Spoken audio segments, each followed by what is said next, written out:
Hello friends, आज आम room रे मोमो बनाऊँ दी भौणी आम फर्स्ट टाइम मिसिक मोमो बनाऊँ।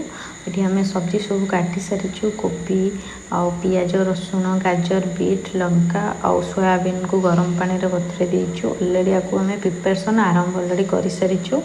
देन एपटे डो बनाऊँ जोटा आमर मोमो बनवाई तो मैदा आउ टिके रिफाइन तेल ता सहित पानी देकी ताको पूरा नरम टाइप रो पूरा एते हार्ड करेनि नरम रखिकी ताको गोटे डो बनै देलु।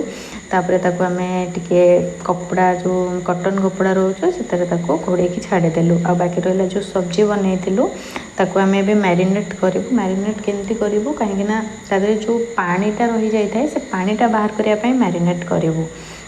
तो ताको आमे गोटे जगह को काटी देबू। काटिदे मैंने जहाँ सब सब्जी भी कटा होता अदा रसुण सबू काढ़ी देकी ताको टिके भल भाव में मिक्स करदेबू। पूरा भलसे हाथ ही मिक्स करा ता सहित गोटे स्पून लुण जोटा कि आम स्वाद अनुसार लुणटा रहे। लुणटा पकेले पानीटा जल्दी छड़ेदेव। तो ताको मिक्स कर किसी समय पाई आमे मैरिनेट पाई छाड़देलु। छाड़देला आम एपटे मोमो चटनी बनवाई कि 5टा मुझे टमाटो नहीं 5टा टमाटो को मझी कट करदेवे। देन ता सहित कट करके आमर सुखिला लंका और रसुण को ये करने सिझेवाई छाड़देवी। तापर आम जो सब्जीटा मैरिनेट पाई रखीलु से मैरिनेट है आउ टिके हाथ में भलसे मिक्स करके आम जो कॉटन कपड़ा रोचे कॉटन कपड़े बाहर करके चिपुड़ी देवी। चिपुड़ी देले तार जो पानीटा भीतर रही है सेटा बाहर जीव। पूरा बहुत जोर से चिपुड़े कहीं पानीटा बाहर गले सेटा पूरा सुखा सुखा सा हो पानी न रही से मोमोटा भल टेस्टी बनब। से पानीटा रही कौन हम ना से पूरा चिपकी जीव मोमोटा मान ठीक से हेनी। तो से लगी से पानीटा को बाहर कलापर आपको टिके बस हल्का फ्राए हम ये कारण कंचार जो कंचा स्मेलटा रोचे सेटा कंचा स्मेलटा जावाई कि से आम अल्प हल्का तेल देकी ताको फ्राए करदेबू। कारण बाहर जो मोमो बनाऊँ से मैंने केमती बनाऊँ कौन करते ऑयल दौरान कौन कर तो आम जानू। बट घरे आम जेहेतु बन खाऊँ तो आम हिसाब से जिते कम तेल दिज्व सेटा ही भल। आउ कम तेल देले देहपाई भी भल। आउ मु सोरिष तेल यूज करूनी कहीं सोरिष तेलटा कोलेस्ट्रोल बाहर तो सोरिष तेल मुझे खाएनी। आम रिफाइन तेल माने आम जो सनफ्लावर रोचे फ्रीडम रोचे से तेलटा ही यूज करा जाउची। तो ये आमर ऑलरेडी हो गला मैरिनेट जोटा आमर फ्राएटा हो गला। एपटे आमर चटनी भी टमाटो सीझी जाइए बस ठंडा हाँवाई छाड़देलु। आउ एपटे जो आम डोटा बनईलु ताको आम छोट छोट आउ टिके चकड़ी देकी छोट छोट साइज रो गुड़ा करदेबू। जमती कि पूरी बना जाए से टाइप रो पूरा गुड़ाटा करदेबू। तापर करदेला आप जानते गाँव में जो मंडा पिठा बना जाए से मंडा पिठा टाइप रो ही मोमोटा बना किसी डिफरेंट नुहे। बट ये टाइम टेकिंग काम आपड़ खावाई जी सहज लगे बट कमटा बनवाई से टाइम टेकिंग काम। तो मुझे ये फर्स्ट टाइम बनाऊली तो जना नाला तथापि जमती तीन प्रकार से बनईदेलु। आम छोट छोट गुड़ा करके पूरा पुरोटा को देकी चारिपट को सेप दवाटा बहुत कष्ट ना। तो आप जमती प्रकार सेप दे पारे। मुझे बनईदेला दीदी भी मत हेल्प कला बट से कट कर कट कर देछि माने एते तार नथिला साइड मु वीडियोटा बनई नथिली। तो एगुड़ा सब आम बनईदेला आम स्टीम करूँ। ए स्टीम करने तार गोटे माने स्टीम करने तार गोटे जगह दरकार बट मो पाखे से ही नाला।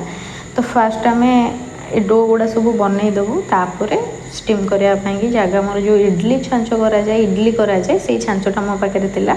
तो से आम ही मोमो बनईबू। तो इडली कि जो इडली छांचर फास्ट पानी देदेली पानी देकी गरम करने छाड़देलु। से सेपटे गरम भितर एपटे चटनी टमाटो जो सीझी जाता आम मिक्सचर जार को काढ़ीदेली। मिक्सचर जार को काढ़ीदेली तापर जो आम जो पानीटा अवशिष्ट पानी बाहर था जो आम सब्जी सेटा देकी ताको लुण देदेली गोटे स्पून लुण देकी ताको आम मिक्सी जार मिक्स करा भितर पूरा एमती छिटकी माने पड़ा जे चारिआडे सबुआडे होगला ताको गोटे पोछा पोछी करने काम लगिगला।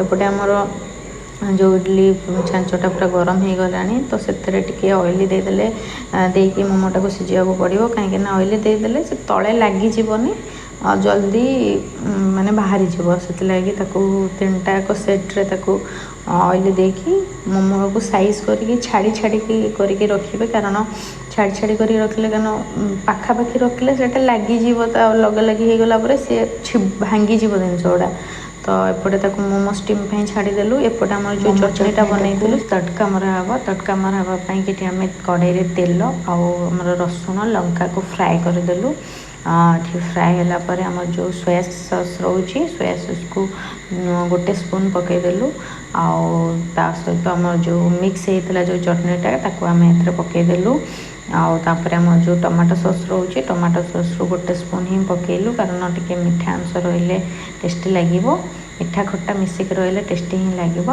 आमर टे समय फुटे देलापर ये आमर रेडी होगला टमाटो मोमो चटनी जोटा कि मोमो चटनी बहुत टेस्टी ही देखा जाऊला आमर मोमी चटनी ये रेडी एवं आमर जो मोमोटा स्टीम रखाई स्टीमटा आमर हो सारी देखो पूरा तले जमा भी लगिनी पूरा ठीक ठाक जमती आमर मार्केट मोमो से टाइप ही से टाइप नुह एक्जाक्टली से ही पूरा मोमो रेडी चटनी सहित मोमो खाइले ही टेस्टी जान कि नहीं खाइबा आम खाइला विश्वास करूँ मोमो पूरा बहुत टेस्टी होता आमर होममेड मोमो मार्केट मोमो ठार बेस्ट होता तो खाई सारा पेट पूजा सरलापर एवं जो असना असनी होता सब सफा कलु कारण चटनी गुड़ा साइड छिड़की पड़ा बासन भी अईठा होता सब मजा मजी कलापर एवं सफा सुतरा सरला आमर जदि मो भिडटी आपण मानक भल लगी ताहले लाइक करेंगे कमेंट करेंगे शेयर करेंगे एंड सब्सक्राइब करेंगे